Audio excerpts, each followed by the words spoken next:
Hi, good morning, everyone, wherever you are this morning. Right now, I'm in Queens and I'm broadcasting live across the world. So, those who are this morning, I want to say again, if you are looking at us anywhere apart from YouTube, I will not see your questions. You must come on to YouTube. So, whatever question you have, I will see it. I'm not privileged enough to have staff to have someone on every social platform looking on to see what is what and when is what. So if you want to this morning, if you want to speak to our guest this morning, you must be on YouTube. Um, for those who listen to us for the first time, I want to say you can find us on every platform this morning. You can find us on X, you can find us on Instagram, you can find us on Facebook and also here. For those who are listening to us on Voice of Praise Radio, please do not, when the program is finished, keep your dial right there because for the next rest of the day, you'll hear the most wonderful gospel music right through. And for those who are looking at us, okay, whatever you are, and I think I've said enough.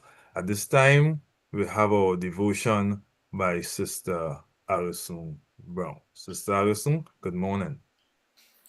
Good morning, Pastor. Good morning to all our viewers. Let us speak to the Lord, who is our sovereign God. We thank you, Father. We glory and praise your name, for your name, O Lord, is high and lifted up, full of majesty. We thank you for your word this morning, Father. For this is the word that you have given us so that we may be transformed by the renewing of our mind. So we thank you, Heavenly Father. Bless us now with your Holy Spirit so that we may hear and understand all the beauty of your word and the love that you have given to us. This is our prayer for Christ who sent us sake. Amen. What a privilege it is for us to actually be able to read the words of Jesus speaking to his Father. Jesus is written in the book of John. There is a prayer that Jesus speaks to his Father. And what's so beautiful about the prayer is that it includes us. It includes the children of men. We who have been called by God, who are out of the world. He speaks of being in the world but not of the world. He speaks to the Father and he asks for special blessings for those of us who choose to be his, for those of us who choose to follow him, for those of us who choose eternal life. He speaks, Father, glorify thy Son, that thy Son also may glorify thee. As thou hast given him power over all flesh, that he should give eternal life to as many as thou hast given him. And this is life eternal, that they might know thee, the only true God, and Jesus Christ, whom thou hast sent. I've glorified thee on the earth. I've finished the work which thou gavest me to do. This is Jesus coming to the end of his ministry on the earth. He's 33 plus years old and he's about to return to the Father. His Father has told him, this is it. It is just about finished, and the work that I've sent you to do, it's done. He says, and now, O Father, glorify thou me with thine own self, with the glory which I had with thee before the world was. I've manifested thy name unto the men which thou gavest me out of the world. Thine they were, and thou gavest them me, and they have kept thy word. Now they have known that of all things thou hast given me are of thee. For I have given unto them the words which thou gavest me, and they have received them, and they know surely that I have come out from thee, and they have believed that thou didst send me. I pray for them. I pray, not for the world, but for them which thou hast given me, for they are thine, and all mine are thine, and thine are mine, and I am glorified in them. And now I am no more in the world, but these are in the world, and I come to thee. Holy Father, keep through thine own name those whom thou hast given me, that they may be one as we are. While I was with them in the world, I kept them in thy name. Those that thou gavest me I have kept, and none of them is lost, but the son of perdition, that the scripture might be fulfilled. And now come I to thee. And these things I speak in the world, that they might have my joy fulfilled in themselves. I have given them thy word, and the world has hated them, because they are not of the world, even as I am not of the world. I pray not that thou shouldst take them out of the world, but thou shouldst keep them from the evil. They are not of the world, even as I am not of the world.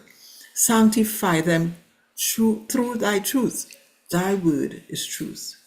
As thou hast sent me into the world, even so have I also sent them into the world.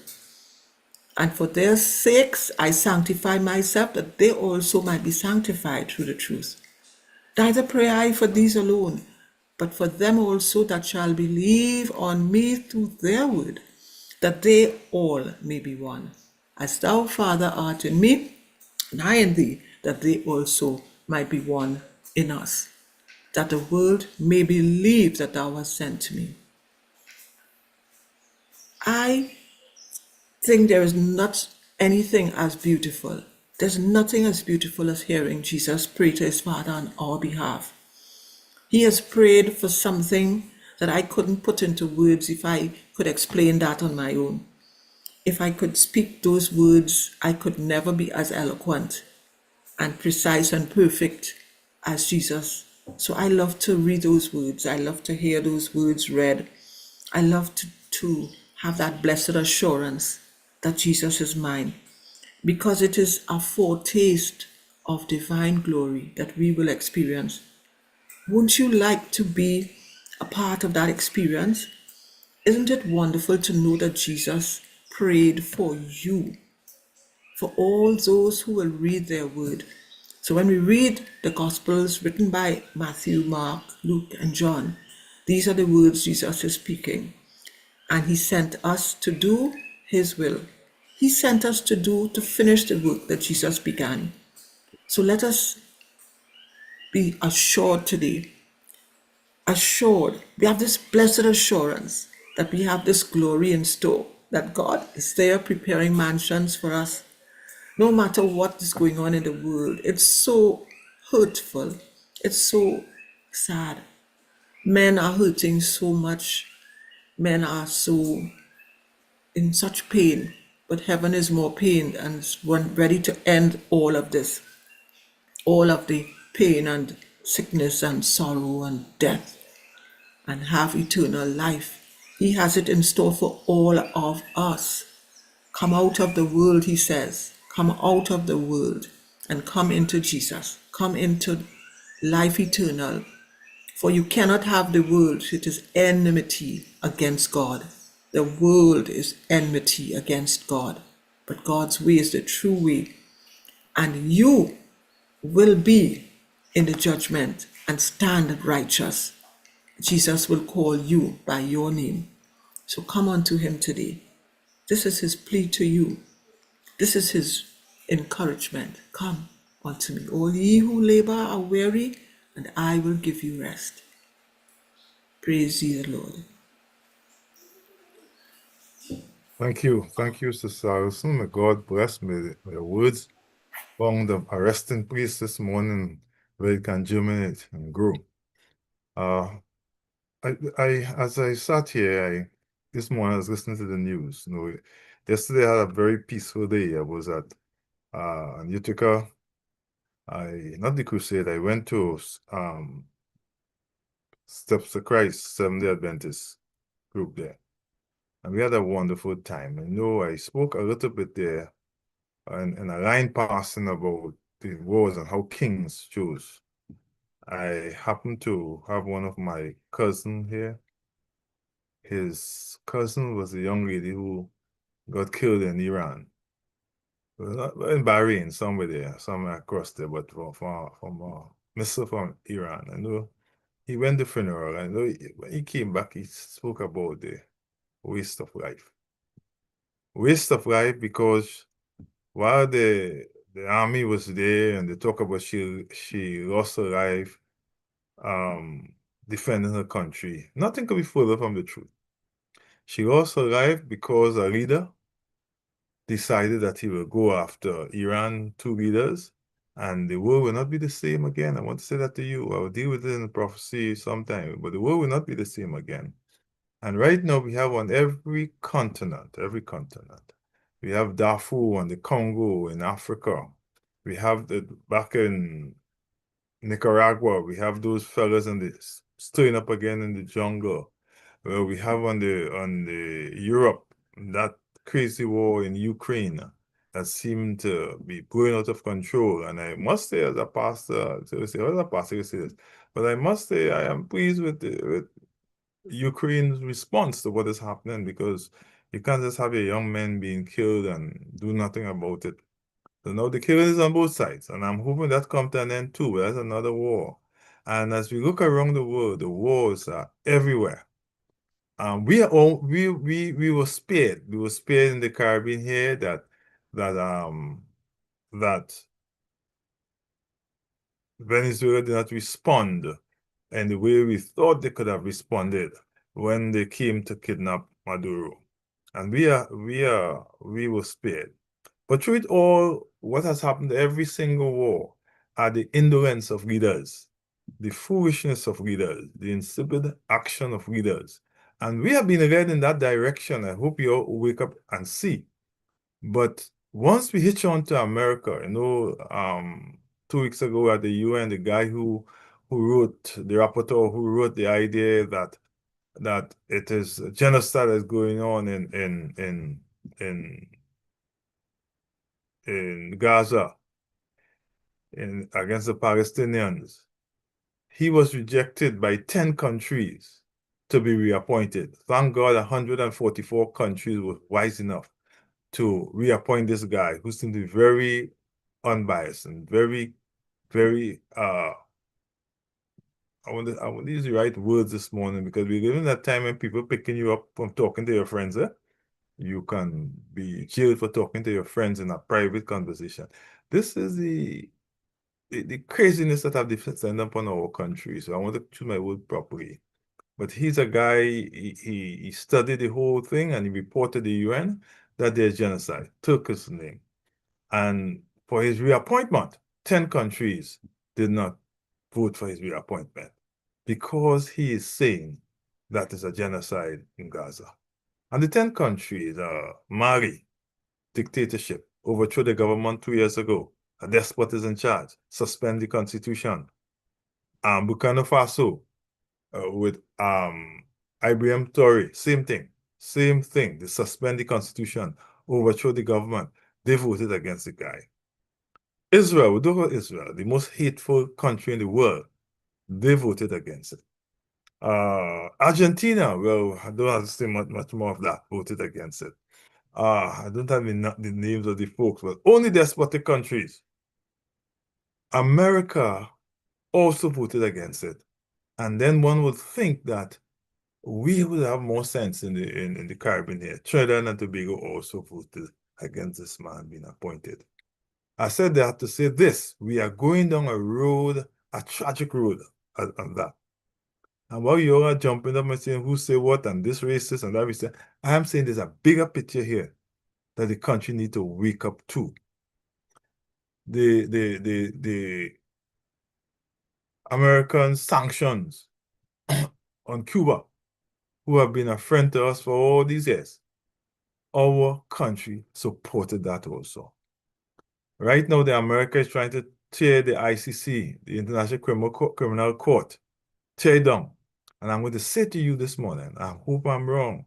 Pray God that I'm wrong, that our country will vote against the ICC. Although one of the main architect of the criminal court was Ian R. Robinson. We are in a most desperate position and we ought to wake up.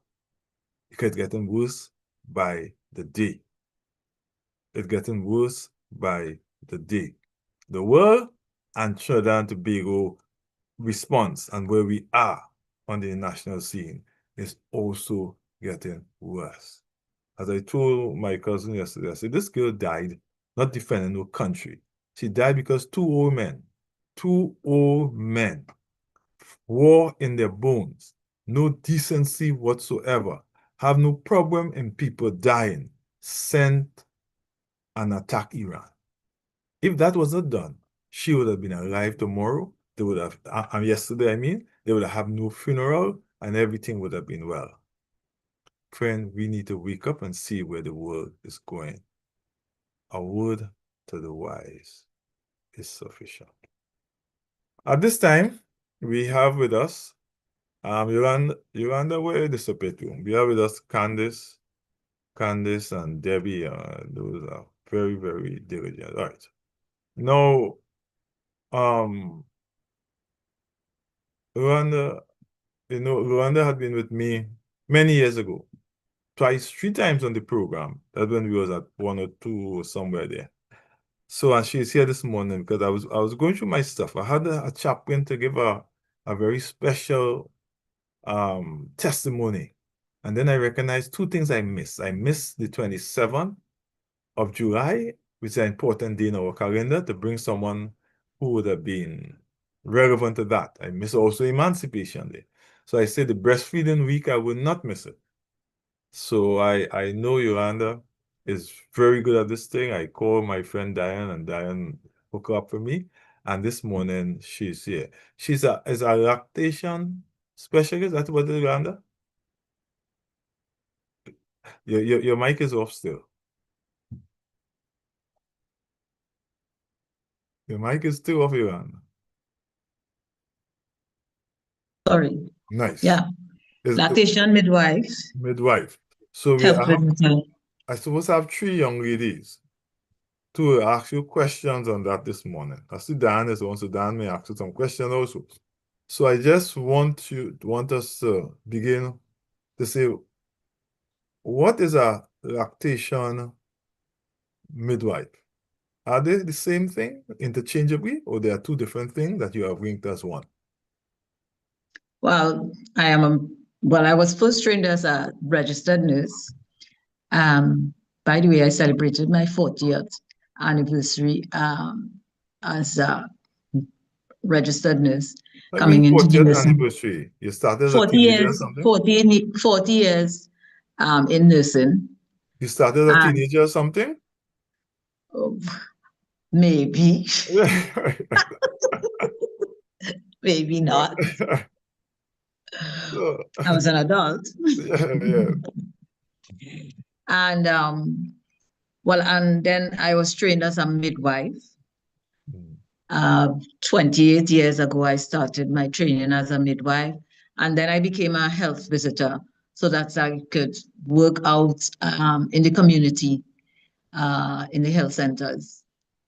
That's called primary health care. So I could, practice primary health care. So when I did that program when they sent me out to do health visiting in 2003, before we came back into the hospital, they sent me to do breastfeeding. And I was supposed to be proceeding on vacation because the program was an intense program. And then I said, hey, it sounds interesting. I'll do that. It will enhance my practice. And ever since I've done that program, I was so amazed that I didn't know breastfeeding was about all of that. And that, that affected me so much. I wanted to go and have another baby just to breastfeed the right way. That's too long now. Yeah, go ahead. Yeah, but then my friends brought me back down to reality because I had some issues when I was pregnant. I had something called pregnancy-induced hypertension. So it wasn't a wise thing to do. And then I was older. So it wasn't a wise thing to do. But breastfeeding has been so near and dear to me from SEN. I mean, I did breastfeed my children, my two sons, but I didn't know all that when I did that program. Diana was in that program. Diana, you did that program? No, she didn't. I wonder if she did the program with me. Well, anyway, we all have to be Yes, trained. yes. You trained me. Yeah. Oh, I trained you. Okay, good. Yeah. So I was like, and then I said to myself, I found my niche. I said, this is where I need to be. And all my other plans that I had to go and do this and to go and do this next program, you mean they were all shelved? Are you guys hearing me? Yeah, we hearing you. We hearing you. We all Okay. in. Yeah. You disappeared there for. No, no, we all in. We all in. Yeah. So I said, this is what I need to be doing. And I've been doing that ever since. Okay. And I don't know what else to say again. I was just blown away after I did that program. And I said, this is what I want to do. And I have been doing it. And I can't stop doing it. And people keep calling me all the time. you know, Well, what's so um, special about breastfeeding? It seemed to be very because mundane I to me. realized how important breastfeeding was for a baby, for a child. I mean, it's the best start anyone can give their children, their child in life.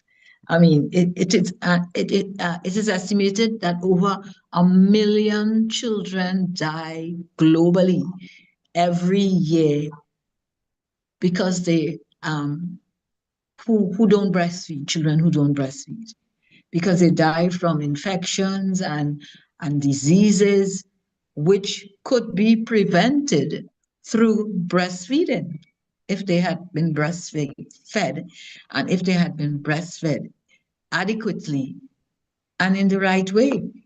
I mean, some people breastfeed, but they don't do it adequately or long enough to give the child or the baby um, protection from diseases and infection. So, I mean, to me, I don't understand why some people don't breastfeed. I mean, don't get me wrong, but um, I don't know why. I'm like, if they know so much, we teach them so much because everyone, as far as the public sector is concerned, in all the regional health authorities, everyone has to be breastfed because our hospitals are now what you call baby friendly. Port of Spain, the only hospital who's still waiting for their status is Port of Spain General. All the other regions have hospitals uh, which have become baby friendly, meaning that you can help women to teach women about lactation management or breastfeeding and that kind of thing, or they're mother friendly and baby friendly. They've all recently become, in the last 5 years or so, baby friendly. Port of Spain is on its way to becoming baby friendly, but not they just don't have the status yet. But I'm pretty sure that they are baby friendly because they're doing the training with their staff. And by the way, this week, like you said, Pastor, is breastfeeding week, which started from the 1st of August. It's celebrated globally every year from the 1st to the 7th of August. I mean, when I was at San Fernando General, we would do it when we're doing the celebrations, and I know the ministry does that because the manager um, of the National Breastfeeding Coordinating Unit, I know she likes to say they're celebrating breastfeeding for the month of August. But to me, I celebrate breastfeeding every day. That's just who I am.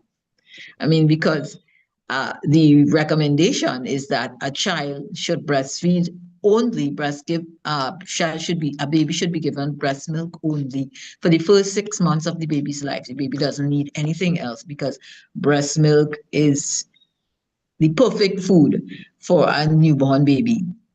And the recommendation is that child should be breastfed for the first 6 months of the baby's life, and then after that to continue to breastfeed to 2 years and beyond.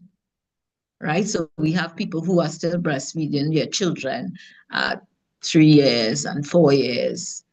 But they're eating food. So from after the 6 months, they have to start complementary feeding, solid foods. But breast milk remains the milk of choice for the baby, for the child, for the young child. And I think most people don't know that. So, but we try to encourage. we hear what they know, what they don't know. Candice, I see you trying to get in a word edgewise. All right, good morning, everyone.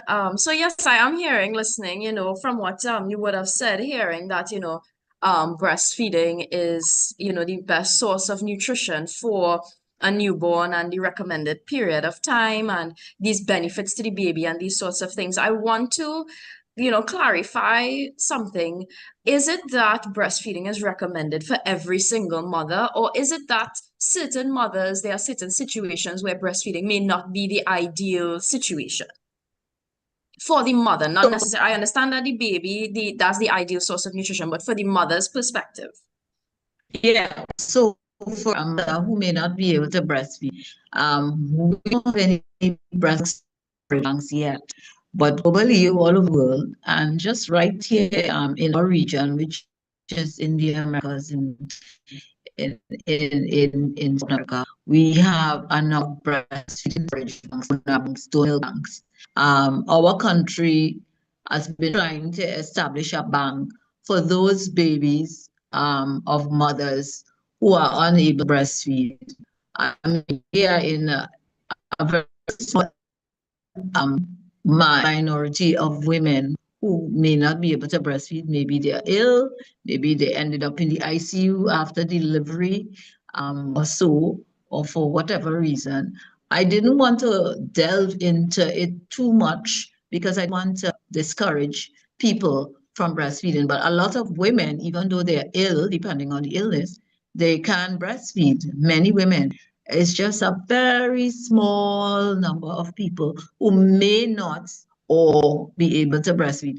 And there's a particular group that I don't really want to talk about much, but they can breastfeed if they are worked with,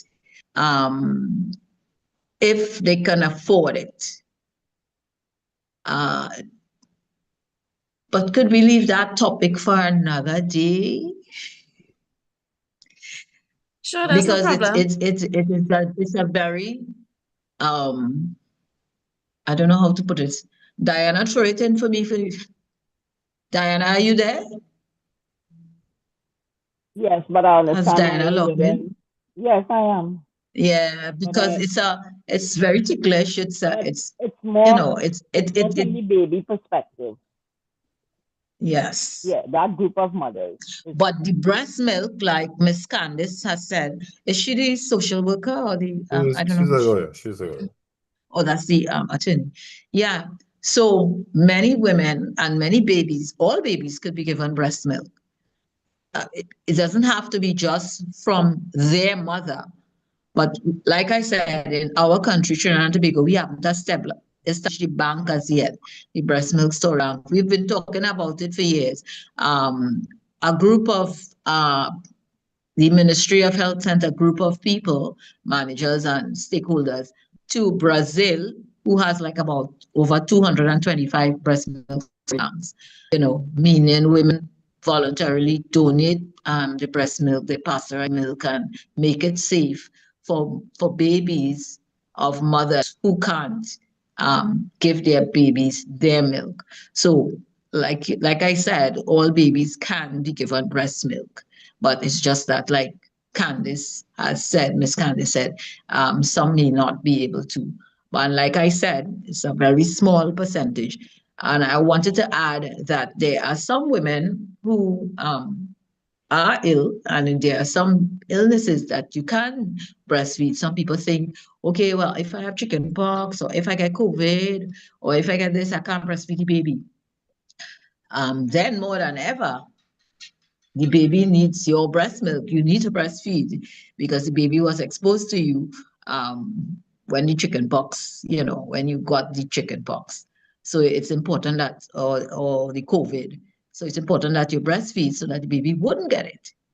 Your body produces antibodies to protect the baby from actually getting it. The flu, the common flu, the cold, or whatever. When people get cold, say, "Oh, I can't breastfeed the baby," or somebody might discourage them and say, "Don't breastfeed your baby; might get the flu too." No, you need to continue breastfeeding the baby so that the baby won't get ill. Okay, understood. Isn't that amazing? I understand, but I think and our topic this morning is the truth about breastfeeding, and I think it's important for us to clarify some of the myths because even hearing that example you would have given, I think some women are taught and become so afraid of, negatively affecting their child that that thought goes through their head that if I'm sick, I don't want to transmit anything. So I think it's more from a perspective of being overly cautious, based on the information that they are given, which may not be necessarily always the correct information. But that's why we're here this morning to clarify some of the myths about breastfeeding and these sorts of things. But I see Diana's hand is up. I'm not sure if she wants to interject here. Yes. Some persons also they have the idea that if for the first few days, because you only have the colostrum, they think that you can't breastfeed. They will actually extract that and throw it away. I've seen people do that, and you say, no, that is what the baby needs in the first few days of life, because that is like the natural vaccine for the baby. And some cultures, they express it and throw it out and say, when the milk comes in the third day, then you will start breastfeeding. So we want to debunk that myth as well. Okay, nice. I actually And remember learning about this. Go ahead. I just wanted to add on the colostrum and full that thought. As she mentioned, the colostrum is present from around the 14th week while the woman is pregnant. And Diana was saying that some women, some cultures, encourage women when the baby is born, for the first 3 days, the colostrum is present, to throw it out. But that colostrum, which usually looks thick and yellowish in some women and clear in some women and look watery. Some people think that, because I remember my mom telling me that watery thing, and my son was kind of little, a very tiny baby, and she was like, "Oh gosh, he needs beefing up. That's not enough for him." But that colostrum is so antibody rich, right? And it protects the baby from infection and allergies. It has white cells that protects the baby against infection as well. And it is a purgative because the first stools that the baby pass is called meconium, and it helps the baby to pass that out, right? And meconium, if the baby doesn't pass it out, as quickly as they should, I mean, they could get jaundice and all of that. And of course, we know jaundice can lead to consequences in young children, in babies. It also has growth factors, which you wouldn't get. All these things I'm talking about, all these nutrients in the colostrum, you can't get that in a tin of milk. All right, it's not present. And of course, vitamin A, which is good for the baby's eyes, and of course to prevent the baby from getting infection. So I just thought I did to add that as she mentioned colostrum, because we may not get back to that. So go back to your point now, Miss. No problem. No, I was just going to say that the colostrum point is something that I would have even learned in secondary school. So I think it is part of the education behind, breastfeeding and these sorts of things. So coming back to some of the myths to clarify, I've heard that some women don't produce enough milk. So in a situation like that, is that a myth? Is that true? And if it's true, based on all the benefits that we're hearing, that a baby should be given breast milk, how do we make sure that the child or the baby is given enough breast milk in that situation? Well, I'm glad you brought that up just after we spoke about the colostrum, because the colostrum is very little, right? When a woman, when she squeezes the breast or somebody else, you know, the first thing they say is they don't have enough because the colostrum is very little. It's not much. And it's only there for 3 days, for the first 3 days after delivery. I don't know if you can see my baby. Do you see a little round thing around the baby's neck? Can you see it? A little ball. Is it the side of your I'm a, head? Is it the side of your sorry? head, Yolanda? Right. Right. Is Are you it seeing a little ball here? yeah, yeah. Like a marble? It's small Mm-hmm. like a marble, a regular marble. That's the size of the baby's stomach when the baby is born. So the little bit of colostrum you're seeing in your breast, right, is enough. This only holds like about this little marble, the baby's stomach, is like a teaspoon. And so the small amount of colostrum that you see is enough to fill this.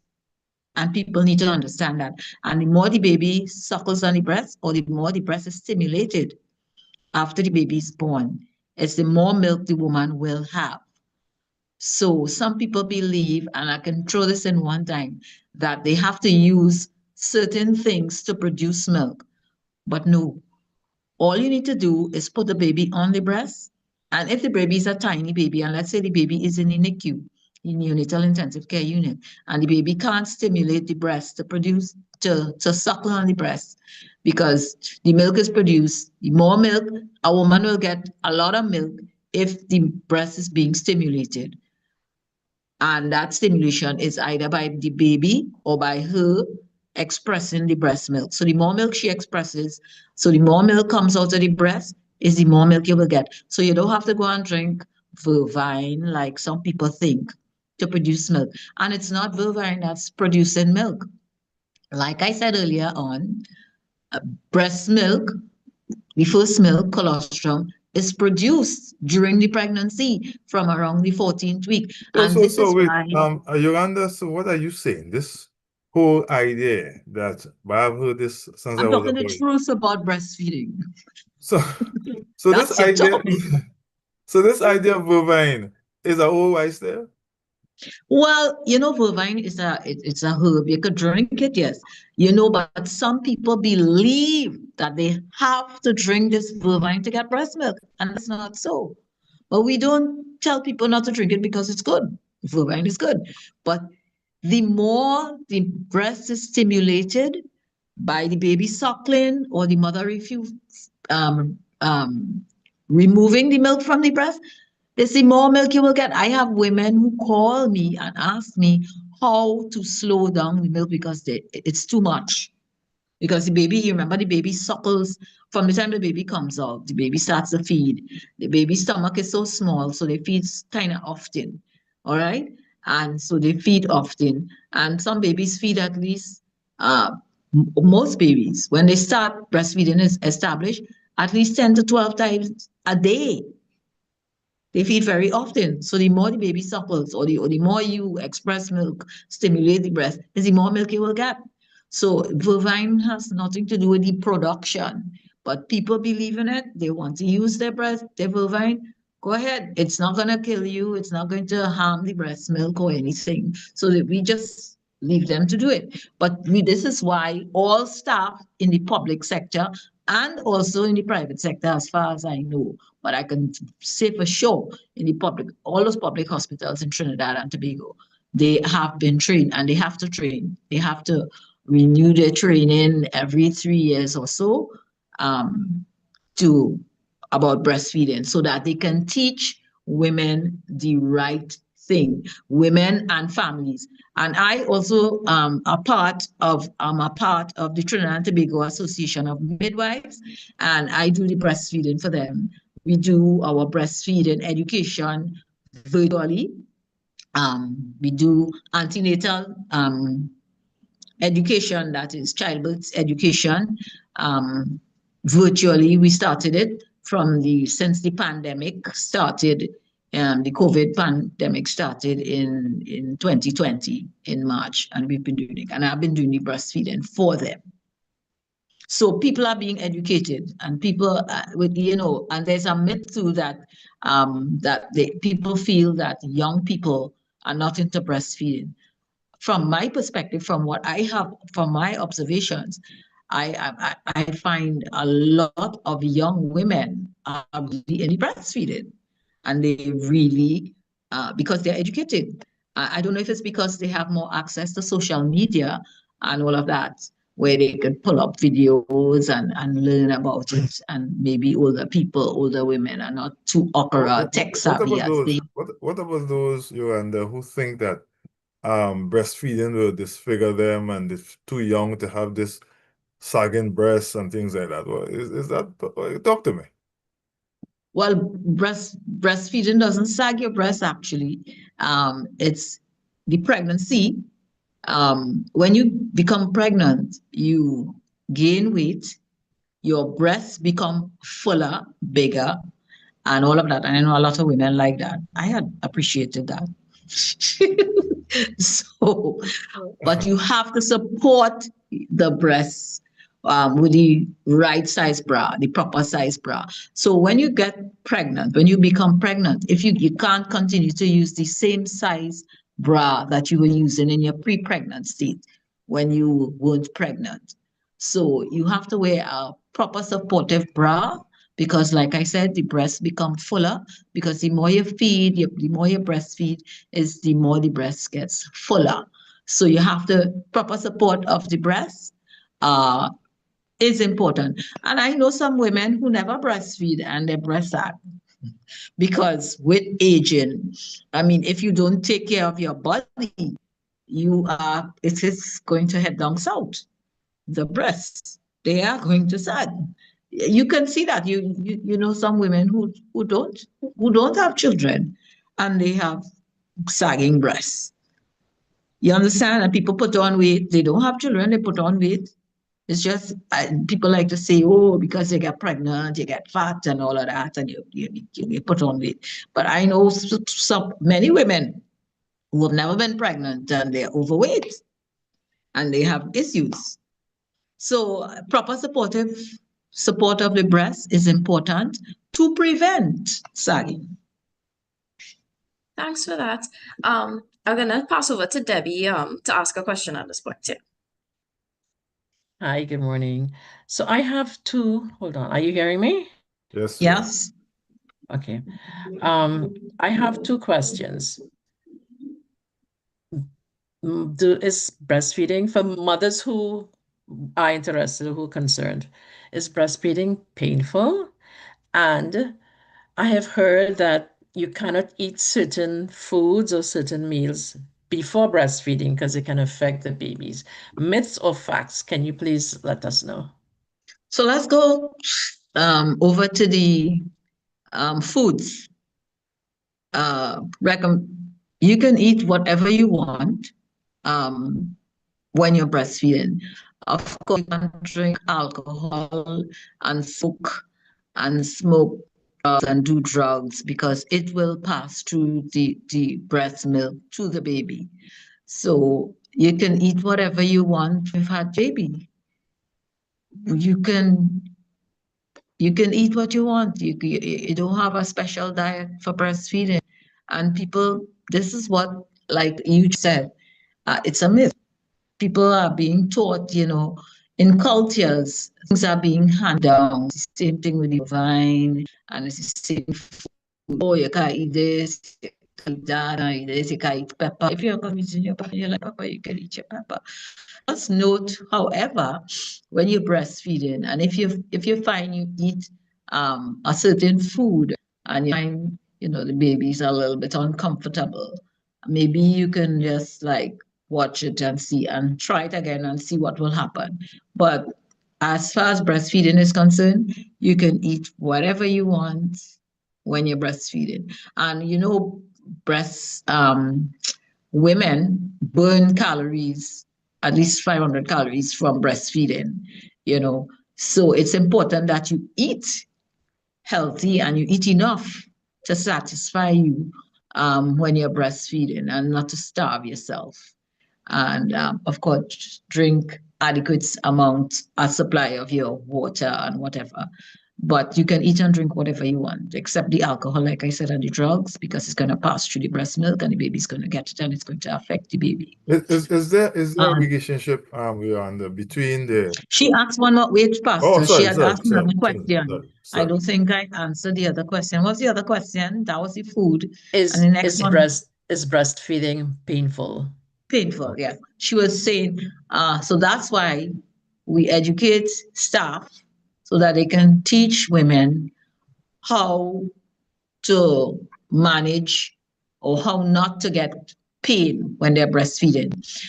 For one thing, positioning of the baby and attachment of the baby to the breast for breastfeeding is important. The baby's mouth must be wide open so that the baby can take a large mouthful of the breast into his or her mouth, and so that they would not be on the nipple, which is what is painful, which is what leads to pain and gets sore and all of that if the baby is only latching onto the nipple. So the baby has to latch on to the area around the nipple, which is called the areola. If you look on that, on the areola, you'll see little bumps and milk comes from there. So that is important because the nipple is an erogenous zone. And if you suckle too hard on it, it can be very uncomfortable and painful. And of course, with a baby is not your partner, it's not your husband, it's not your spouse. And so when the baby goes on the breast, the baby is concerned about food only, not about pleasure in you. So the important thing is to get the baby to attach well to the breast, get the baby to open the mouth wide so that they can take a large mouthful of the breast. And when they do that, you will see their lower lip turn outwards, and you can actually see the inner part when they're suckling. And there's more areola visible above the baby's mouth than below. And the chin is usually touching the breast, or as close to the breast as possible to prevent that pain. So attachment is very important. So when they put the baby skin to skin on the mom at birth, after birth, the baby can crawl up to the breast for him or herself and attach for himself or herself. They don't need any help. So, Pastor, getting back to you, I don't know if I answered your question, Miss. I don't know the person's name. Debbie. Thank Debbie. you. All right. What do you think? What about that? Was that okay, Debbie? I am satisfied, yes, and I think the people who have been asking me those questions are satisfied as well. Great. Right. I was asking if there's a relationship between the production of milk and the nutrition of the mother, or if it's only the baby create that milk production. Well, studies have shown, because I do attend a lot of research breastfeeding conferences, and studies have shown it doesn't, even if the mother is malnourished, she can still produce a healthy milk supply for the baby. Okay, all right. Okay then. Thanks. She could be magbone like me, and she could still breastfeed. Okay. And it could still, and of course, it still would be better than formula or anything other than breast milk in terms of nutrition or nutrients. But Yolande, that formula is not important if it's a working mother? No, the mother can express the milk on work and leave for the baby.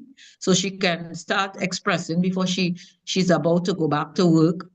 And while she's on work, when she gets that feeling to feed the baby, because when she was home with the baby was feeding when on demand. That's how the baby is supposed to be fed. We don't watch the clock, or we don't watch the time when to feed a baby. The baby is fed on demand. When the baby wants to feed, the mother looks for signs that her baby is ready to feed. You would see them, your baby gets very active, and they become, you see them, biting up all their hands, sucking up their hands, smacking their mouth, and looking for the breast.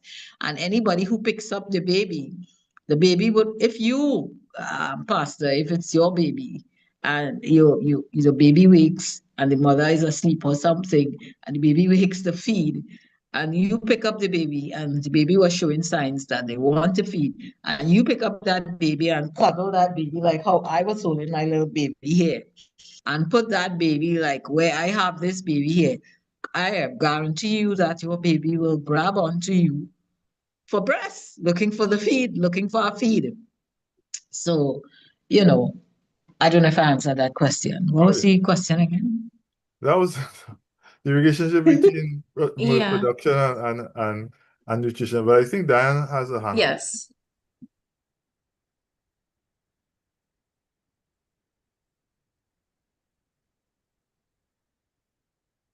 Diane, Diane, your mic is off.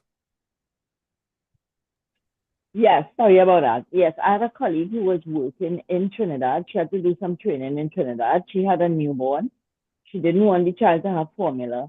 She told me she bought about 50 bottles, and every evening she came home from work to express milk.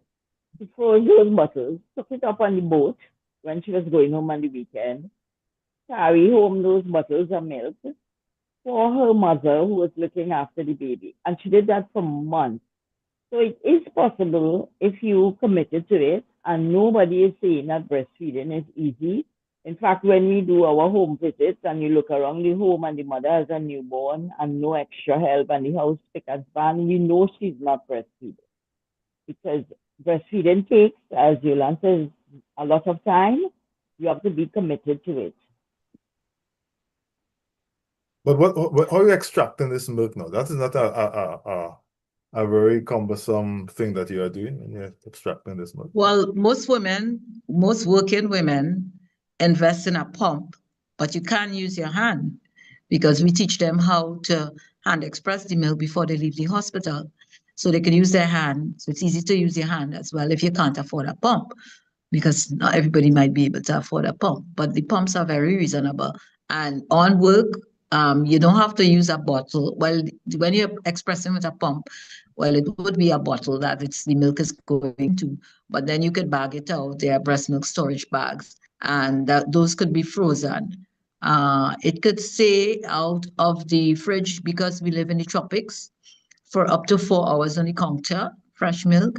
And or if you have if you bring your cooler bag or whatever when you go to work, and you have ice packs in it, you can put the bags of milk that you express on work in the bag until you go back home in the evening. So if you're when you're home and you're Then you could expressing bag milk, it out. and you could it could stay in the refrigerator for up to 3 to 5 days. But if you're gonna leave it longer than that time, you may as well freeze it one time and put it in the deep freeze or in the freezing compartment of your fridge. So some people just have a small fridge, a one-door fridge, and it could stay there in the one-door fridge for up to 2 weeks in the freezing compartment.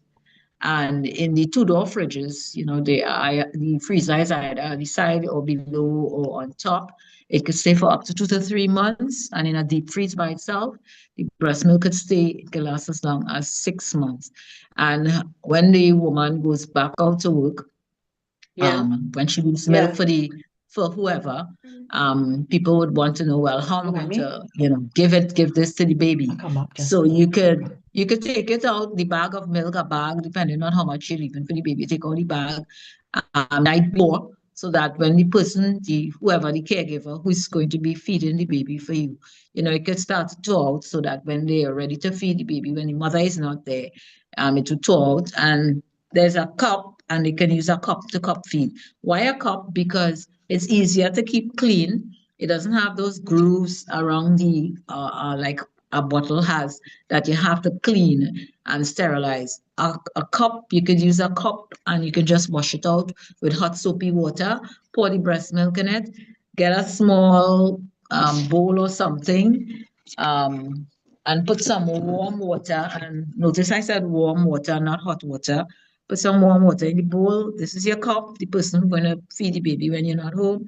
And they pour the breast milk in this and put it in the warm water and warm up the milk that was in the fridge.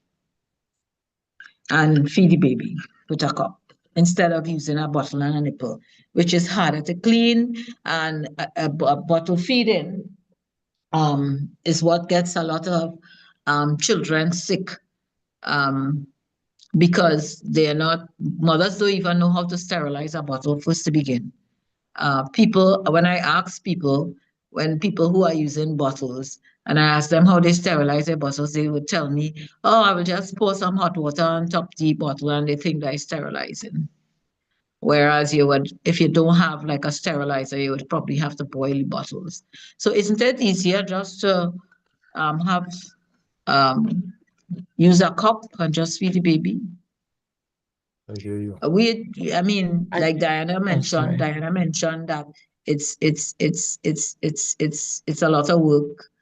For me, breastfeeding is the easiest thing because you don't have to worry about um, boiling bottles and all of that. I mean, and when you're ready to feed, when you're going out with your child, you don't have, I see women with thermos and all kind of different contraption. I was astounded. Recently, some time ago, I saw a mother. She stopped by the just off on the shoulder of a highway down in South, and she was mixing a feed, and I was with my colleagues. Right, we had just done training, and she had the thermos on top and she's pouring. So we were like, what is she doing? She's mixing a feed. Whereas your breast milk is in your attractive containers. You don't have to worry about walking with all of that. And when the baby ready to feed, you just put the baby on the breast. I know nowadays, the clothes that women wear, you know, they have you can make a top or something, or you can buy a top that people won't even know you're breastfeeding. You don't have to open out your clothes to breastfeed. There are some lovely little blouse. You just have a little flap here and you just open that, and nobody knows that you're breastfeeding your baby because you're holding your baby like this in your arms. And that's how people usually hold a baby when they're sitting with a baby. And nobody would know that you're breastfeeding. All right, before I turn over to Candice and Debbie, because I think there's a last I'm saying here. Those who are on the Voice of Praise Radio, I want to put a pitch right. When the program is over at 10, you can continue there hear some beautiful music on Voice of Praise. Those who are on the other platforms, at 10, we cut off exactly at 10. Regardless of what we are doing here, those platforms will shut us down at 10. Candice, go ahead. Yes, but I did see Debbie try to unmute several times, so I wanted to get in her question if that's what she was unmuting about before, because we're coming on to the last couple of minutes. I just wanted to ask quickly, is there an age when we're supposed to stop breastfeeding the babies? Well, earlier on, I mentioned that the recommendations to breastfeeding a child is to 2 years and beyond. So if a woman wants to continue breastfeeding her baby after the 2 years, at 3 years, 4 years, whatever, that's her prerogative, however long she wants to breastfeed for. Because a child, Diana mentioned earlier on about vaccine and immunization. And it's breast milk is the baby's first vaccine because we don't start to immunize our babies to protect them from diseases we start at 2 months. And even when we start at 2 months, we don't give all the vaccines like um, measles, mumps, rubella, and yellow fever until the child is a year old. So I hear some people saying, okay, well, after the 6 months, the exclusive 6 months, that's enough. But you're giving your child protection the longer you breastfeed, and you're giving yourself, because there are benefits. Breastfeeding is not just benefiting the child or the baby, it benefits the woman as well, because breastfeeding reduces a woman's risk of breast and ovarian cancers. The research has shown that it reduces the mother's risk. Of course, you lose back your pre-pregnancy weight. It acts as a sort of contraception, but we don't encourage that. I mean, we still teach you about about using contraception, probably. It's a it, we, and not just using breastfeeding as a method of contraception. So breastfeeding benefits. There are benefits to the woman. Diabetes is a scourge, and for the child as well. Diabetes is a scourge in our countries, and breastfeeding reduces the child's risk of getting diabetes and other lifestyle diseases. Because when you get diabetes, you can get hypertension, cardiac disease, kidney disease, which is a problem in our country and globally as well. So,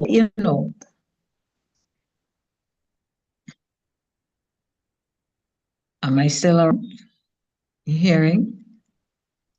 Yes, we are. Hello? I see we're at the end of time, so I was passing over to Pastor to just close us off for this morning. Okay. Okay, I really want to thank Dan and Yolanda for coming on this morning, and the faithful two here, that is Debbie and Candice. I'm not in the best of health. They find someone slurred, and it's because I just struggled through this because I want to get this program on. So until next week, may God continue to bless all of you.